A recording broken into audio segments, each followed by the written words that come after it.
दोस्तों, अगर आप दो भाई हैं और आप चाहते हैं कि ये हमारा मकान इस तरीके से बने कि फ्यूचर में कभी कोई डिस्प्यूट होता है, कोई बंटवारा होता है, तो किसी को कोई दिक्कत ना हो बंटवारे के समय। तो आपने बिल्कुल सही प्लान पे क्लिक किया है। आप बेशक आपको ये प्लान पसंद आएगा। इस मकान में अगर हम बात करें तो 40x51, जिसमें आपका ये पोर्च वाला हिस्सा एक्स्ट्रा है। 40x51 में मकान बना हुआ है, जिसमें आपको 3 बेडरूम एक तरफ, 3 बेडरूम एक तरफ, kitchen bathroom, 3 bedroom kitchen bathroom एक तरफ, 3 बेडरूम किचन बाथरूम एक तरफ, और सीढ़ी इस तरीके से बनाया गया है, आप देख सकते हैं, ताकि किसी के हिस्से में सीढ़ी न जाए दोस्तों। ठीक है, तो ज़्यादा देरी नहीं करेंगे और आपको डिटेल बताएंगे। नक्शा बनवाना है तो आप हमसे कांटेक्ट करके नक्शा बनवा सकते हैं। तो जो भी मैंने यहाँ पे कॉलम दिया है, सिंगल फ्लोर के लिए अगर कॉलम आप देते हैं तो आप उसमें 10x10 का कॉलम रख सकते हैं। तो यहाँ पर मैं 10x10 के कॉलम के अकॉर्डिंग डिस्कस कर रहा हूँ। और इस कॉलम में आपको 4 सरिये 12 mm का आपको यूज करना है दोस्तों। अगर यहाँ पे हम सूत की बात करें तो 4 सूत का आपको सरिया यूज करना है दोस्तों। अगर कॉलम आपका मतलब फ्लोर अगर आप बढ़ाना चाहते हैं 2 फ्लोर 3 फ्लोर, तो वहाँ पे कॉलम का साइज और डायमेंशन आपका बढ़ जाएगा। एक चीज़ मैं देखा हूँ, बहुत लोगों को मैं मकान देखा हूँ, वो लोग 10 mm का सरिया यूज करते हैं, मतलब 3 सूत का सरिया यूज करते हैं मकान में। आप एक चीज़ का हमेशा ध्यान रखें कि कॉलम बनाते समय हमेशा आपको 4 सूत का ही सरिया यूज करना है दोस्तों। ये चीज़ का आपको हमेशा ध्यान देना है। ये गलती आप कदाप न करें, अन्यथा आपका पूरा मकान, पूरा स्ट्रक्चर आपका कमज़ोर हो जाएगा। आपके जो मकान की मजबूती है वो आपके कॉलम से ही आती है। इस चीज़ को आप हमेशा ध्यान दें। ठीक है, तो अब ये आपका पोर्च वाला कॉलम है, इसकी थोड़ी हाइट हम यहाँ पे कम रखेंगे, 8 फीट रख रहे हैं। पोर्च और बरामदे का जो कॉलम है, इसका मैं सब कुछ डिटेल साइज वगैरह सब कुछ बताऊँगा, पूरा वीडियो अंत तक देखें। ठीक है, अब नंबर ऑफ कॉलम की बात करें तो 4, 4, 8, 4, 12, 4, 16, 4, 20, 4, 24, 2, 26 नंबर ऑफ कॉलम्स इसमें आपके टोटल हो जाएंगे दोस्तों। चलिए, अब बाहर की जो दीवार है उसको मैंने 10 इंची का रखा है फॉर सेफ्टी रीजन।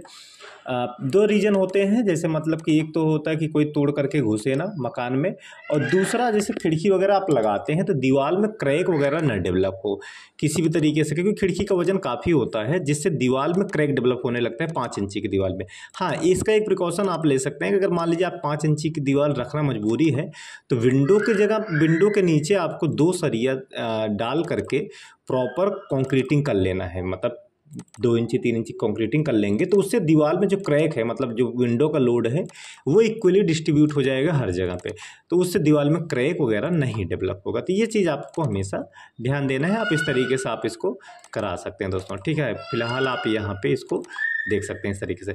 चलिए, अब ये आपका मकान पूरा कंप्लीट होगा। अब इसका चलते हैं कुर्सी, मतलब प्लिंथ लेवल हम थोड़ा यहाँ पे डिवाइड कर देते हैं ताकि चीज़ें आपको क्लियर रहे। भाई, यहाँ तक आपका कुर्सी का जो लेवल है यहाँ तक आपका रहेगा। इसका जो टेक्सचर है मैं यहाँ पे थोड़ा चेंज कर देता हूँ प्लिंथ का, ताकि क्लियर रहे। फिलहाल मैंने प्लिंथ जो है 3 फीट रखा है, आप अपने हिसाब से कम ज़्यादा रख सकते हैं, बट 3 फीट कम से कम रखें। जैसे आसपास पानी लगने की दिक्कत है, वाटर लॉगिंग बारिश के समय पानी रुक जाता है, तो इन सब चीज़ें से बचने के लिए 3 फीट कम से कम रखें दोस्तों। और प्लस मकान भी थोड़ा ऊंचा रहता है तो खूबसूरत दिखता है। तो ये आपका हो गया भाई बरामदा हो गया। अब यहाँ से आप एंट्री करने के लिए बरामदे में यहाँ पे आप इसको यूज करके जा सकते हैं इस तरीके से। ठीक है, ये आप देख लीजिए, इस तरीके से आपका सीढ़ी हो जाएगी, यहाँ से इसको यूज करके आप जा सकते हैं। और जैसे आप आगे एंट्री करेंगे तो यहाँ पे मिलेगा आपका मेन गेट। अब इसका डिटेल वगैरह भी मैं आपको बताऊँगी। ये आपका रहेगा मेन गेट इस जगह पे। ठीक है, इस जगह पे आपका रहेगा मेन गेट, मेन दरवाज़ा 4 फीट का। ठीक है, ये आपका मेन दरवाज़ा है। आगे बढ़ते हैं, जैसे आप दरवाज़ा से एंट्री करेंगे तो सीढ़ी जो है अप हो जाएगा। अभी मैं इसका डिटेल वगैरह भी समझाऊंगा आपको। ठीक है, इसके बाद आगे बढ़ते हैं इस जगह पे। तो यहाँ पे इस जगह पे आप देख सकते हैं, इस जगह पे आपका रहेगा दरवाज़ा। ठीक है, ये दूसरा दरवाज़ा आपका, इन दोनों बेडरूम का दरवाज़ा आपका यहाँ पे इस जगह पे इस तरीके से रहेगा। ठीक है, ये आपका गेस्ट रूम है, मान लीजिए इसको गेस्ट रूम भी बनाना चाहे तो बना सकते हैं। ठीक है, और ये आपका दरवाज़ा हो जाएगा पहले रूम का। और इसके आगे बढ़ते हैं तो यहाँ पे किचन। हाँ, एक चीज़ आप देख रहे होंगे कि मैंने यहाँ पे दीवार रखा है। इसका मेन वजह है कि जैसे आप मेन दरवाजे से पूरा अंदर तक डायरेक्ट ना दिखे, इसीलिए थोड़ा यहाँ पर पर्दा वगैरह बनाया है दोस्तों। ठीक है, क्योंकि पूरा अंदर तक दिखे वो बेहतर नहीं होता, प्राइवेसी डिस्टर्ब होती है। मेन दरवाज़ा खुला है, पूरा अंदर तक दिख रहा है, इसीलिए यहाँ पे एक थोड़ा सा हाफ दीवार करके डिजाइन में ऐड कर दिया है दोस्तों। तो ये आप इसको ऐड कर सकते हैं अपने हिसाब से। ठीक है, अब चलते हैं अंदर का। ये आपका किचन एरिया हो जाएगा इस तरीके से, ये आपका किचन एरिया हो जाएगा।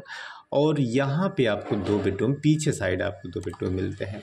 तो ये आपका पहला बेडरूम हो जाएगा इस तरीके से, इसका दरवाज़ा आपका यहाँ पे लग जाएगा। और ये दूसरा बेडरूम, तो पीछे की तरफ आपको ये 2 बेडरूम आपको यहाँ पे इस तरीके से मिल जाएंगे। ठीक है, और यही सेम पैटर्न आपका इस साइड भी, वही 2 बेडरूम यहाँ भी आपको इस तरीके से मिल जाएंगे। ये आप देख लीजिए, इस तरीके से आपका ये डिज़ाइन पूरा ये रहेगा। ठीक है, और पीछे की तरफ आप एकदम देखते हैं यहाँ पे इस जगह पे आपका तो ये टॉयलेट बाथरूम दोनों अलग अलग दिए गए हैं दोनों भाइयों के से। हालांकि इसमें बाथरूम ही है, आप चाहें तो टॉयलेट भी बना सकते हैं, इसमें कोई दिक्कत नहीं है। ये आपका पीछे की तरफ आपका ये 2 बाथरूम एरिया आपको यहाँ पे मिल जाएगा। तो ये पूरा प्लान आपको इस तरीके से मिलेगा और मकान पूरा बनने के बाद आपको ये इस तरीके से दिखेगा। इसमें चारों साइड आप खिड़की वगैरह लगा सकते हैं इस तरीके से। चलिए दोबारा रिपीट कर देते हैं। फ्रंट आप एंट्री करेंगे, क्लाइंट को तीनों तरफ से सीढ़ी चाहिए था। ठीक है, इसके बाद ये आपका पोर्च एरिया प्लस बरामदा एरिया, इसके बाद ये रहा मेन गेट।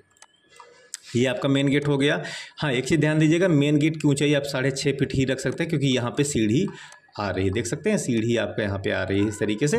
तो मेन गेट की ऊंचाई आप 6.5 फीट, मैक्सिमम 6.5 फीट से थोड़ा 1 इंच ऊपर नीचे कर सकते हैं। ठीक है, ये सीढ़ी को आपको समझना बेहद ज़रूरी है कि कैसे बनाया गया है दोस्तों। ठीक है, ये आप देखिए, ये दरवाज़ा लगाने के बाद यहाँ से इस दीवार से 3.5 फीट 7 इंची छोड़ करके, क्योंकि दरवाजा लगने के लिए स्पेस चाहिए, 3 फीट 7 इंची छोड़ करके आपके दरवाजा यहाँ पे लग जाएगा। उसके बाद यहाँ पे आपका सीढ़ी है।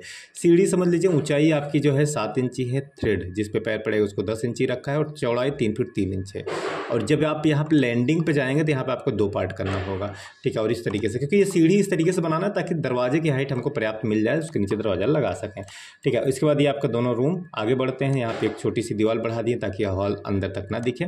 किचन हो गया, पीछे की तरफ आपको 2 बेडरूम एक साइड, 2 बेडरूम दूसरे साइड, और बाथरूम इस तरीके से रखा गया। तो ये इस तरीके से पूरा प्लान है। चलते हैं साइजेस पे और आपको साइजेस वगैरह हम कंफर्म कराते हैं कि किस साइज में क्या चीज़ कैसे रखा हुआ है। तो आप देख लीजिए, प्लान 40 फीट इसका जो रखा गया है, 40 फीट बाई 51, 40 बाई 51 में पूरा ये प्लान बनाया गया है। 8 फीट 1 इंच इंटू 40 फीट में आपका ये बरामदा एरिया। इसके बाद 13 फीट बाई 11 फीट का आपका ये रूम, जो पहला रूम आपका रहेगा। 5 फीट इंटू 11.5 फीट में आपका ये बरामदा एरिया। इसके बाद यहाँ पे दिया है आपका ये 11 फीट बाई 11.5 में आपके पूरा बरामदा एरिया समथिंग रखा गया है। और ये भी आप देख सकते हैं 13 बाई 11। रूम का साइज़ सेम टू सेम रखा गया, ऐसा नहीं है कि बाद में कोई दिक्कत हो कि भाई हमारा रूम छोटा है इनका रूम बड़ा है, तो ऐसा कोई मैटर नहीं है, एकदम सेम टू सेम साइज़ का रखा गया है। तो ये आप देख सकते हैं 7 बाई 13 का ये दूसरा रूम भी आपको मिल जाएगा।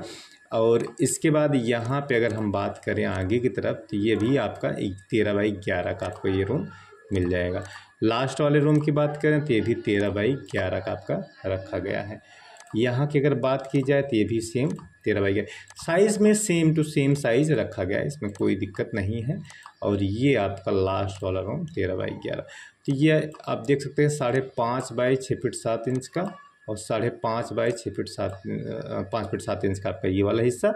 और ये लास्ट में आपका 22 फीट 10 इंच इंटू 11.5 फीट में आपका ये स्पेस रखा गया। तो ये पूरा प्लान इस तरीके से देख सकते हैं। सीढ़ी भी आपका 3 फीट 3 इंच में रहेगा, और ये लंबाई आपको जो सीढ़ी के लिए लेना है 7 फीट 5 इंच यहाँ से यहाँ तक लेना है।